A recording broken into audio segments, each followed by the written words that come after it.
Balsas, kuris gydo. Balsas, kuris gydo, sveiki mano brangieji. Sveiki atvykę į gerų sveikų teiginių vadovą. Patvirtinimai veda mus pakeisti savo gyvenimo suvokimą, kad įterptų mus į geresnę realybę, mūsų mintys formuoja mūsų realybę ir tai, kaip įgyvendiname savo svajones. Nes pikti žodžiai kaip kardai, o išmintingojo liežuvis neša sveikatą sau ir kitiems. Būkite atsargūs su tuo, kuo maitinate savo protą ir išleidžiate gyvybinę energiją, nes visa tai lemia jūsų mintis, vadinasi, jausmus ir veiksmus.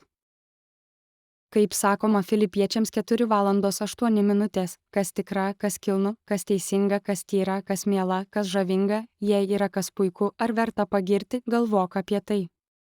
Kaip sakoma Filipiečiams 4:08, kas tikra, kas kilnu, kas teisinga, kas tyra, kas miela, kas žavinga, jei yra kas puiku ar verta pagirti, galvok apie tai. Kaip sakoma Filipiečiams 4:08, kas tikra, kas kilnu, kas teisinga, kas tyra, kas miela, kas žavinga, jei yra kas puiku ar verta pagirti, galvok apie tai.